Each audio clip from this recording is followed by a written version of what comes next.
gets caught in the crossfire.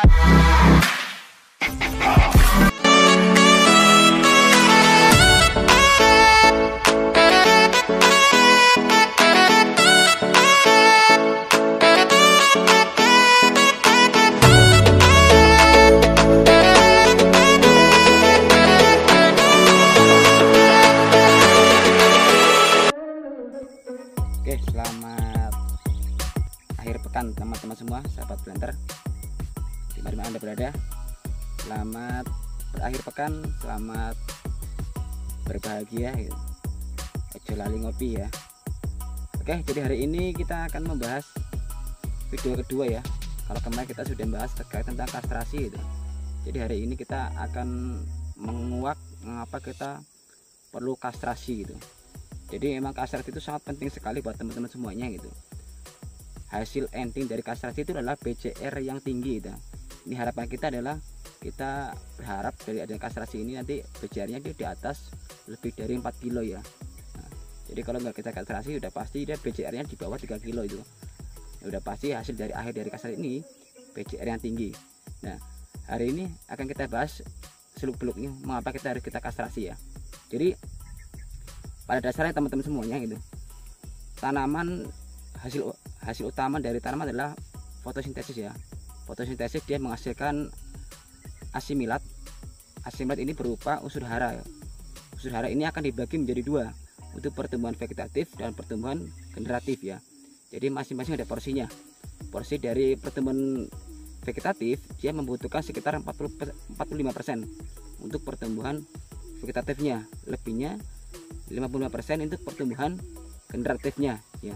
Jadi tanaman pada saat fase generatif dia membutuhkan 100% unsur hara untuk pertumbuhan tanamannya. Apabila terbagi menjadi dua, maka nanti di pertumbuhan tanaman akan tidak maksimal ya. Oke, jadi pertama yang saya jelaskan ini untuk pertumbuhan vegetatifnya. Nah, pada saat kastrasi ini kan umur tanaman adalah umur 18 bulan, 21 bulan dan umur 24 bulan. Nah, di saat inilah terbentuknya bunga dan buah ya. Mungkin beberapa varietas mungkin lebih cepat ya, quick starter mungkin ada yang 12 bulan sudah berbuah, ada yang 18 bulan baru berbuah gitu. Ini masing-masing berdasarkan dari jenisnya, jenis varietasnya. Nah, sekarang pun udah mulai bermunculan varietas-varietas baru yang kategori jenis quick starter ya. Jadi 12 bulan dia posisi udah berbuah. Nah, ini terserah nanti seperti apa untuk kastrasinya, lihat dari masing-masing varietasnya. Ini saya jelaskan ini yang terjadi di sini ya, umur 18 bulan. Nah, pada saat umur 18 bulan inilah ini pada saat fase ini tanaman sedang memproduksi untuk pertumbuhan generatifnya. Jadi pada saat inilah ini terbentuknya bunga dan buah ya, umur 18 bulan. Makanya harus kita kastrasi. Nah, pada saat kastrasi inilah ini harus kita buang semua untuk pertumbuhan generatifnya, baik bunga maupun buah. Jangan sampai menjadi buah ya. Harusnya bunga dompet aja itu harus kita buang ya. Jadi porsi dari pertumbuhan generatif dan vegetatif, dari porsi vegetatifnya dia 45% untuk pertumbuhan vegetatifnya. Nah, untuk porsi generatifnya dia 55%. Nah, coba bayangin aja teman-teman, seharusnya 55% ini untuk pertumbuhan vegetatifnya, tetapi dipakai untuk pertumbuhan generatifnya. Jadi ya harusnya dia dapat 100% unsur haranya, dia harus terbagi 50% nya untuk pertumbuhan generatifnya. Nah, jadi sangat bersih sekali. Seharusnya dia buat dimakan untuk 100% untuk pertumbuhan generatif, buat pertumbuhan vegetatif, sehingga menjadi untuk pertumbuhan generatifnya. Nah, makanya ini harus mengapa kita harus kastrasi tepat pada waktunya, biar apa nggak terbuang sia-sia unsur hara yang ada di tanaman ya. Oke, itulah penjelasannya dari mengapa kita harus kastrasi tepat pada waktunya. Jadi emang fungsi dari kastrasi ini ya teman-teman ya, jadi emang ada tiga kategori. Ini kalau kita kastrasi sesuai dengan standar operasional prosedurnya. Jadi fungsi kastrasi ini akan berfokus pada pertumbuhan vegetatifnya. Yang pertama, ini akan menambah jumlah pelepah per pohonnya. Ini hasil dari kastrasi. Terus yang kedua, ini akan menaikkan PJR, itu sudah pasti. Karena pada saat pertumbuhan vegetatif dia difokuskan untuk pertumbuhan vegetatif, tidak dipakai untuk pertumbuhan generatif. Sudah pasti PJR akan naik ya. Nah, terus yang ketiga, ini akan membesarkan bonggol. Jadi bonggol tanaman itu ini akan besar. Nah, ini akan kelihatan tanaman yang tidak dikastrasi dengan yang dikastrasi. Ini sudah pasti secara figur tanaman dia akan berbeda. Pokoknya dia pasti akan besar yang kita kastrasi. Nanti buahnya pun kalau kita kastrasi dia minimal akan di atas 4 kilo. Nah, inilah mengapa harus kita kastrasi. Sudah pasti kalau kastrasi kan ini juga untung juga buat teman-teman semuanya.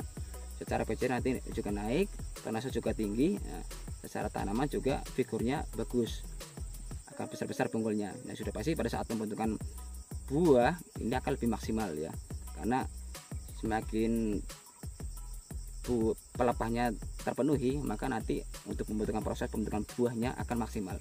Nah, inilah mengapa kita harus kastrasi tepat pada waktunya. Oke, jadi untuk kastrasi sendiri ya, seharusnya ini bunga-bunga yang masih bunga dompet, inilah yang harusnya kita turunkan ya. Ini jangan sampai menjadi buah. Ini masih bunga dompet.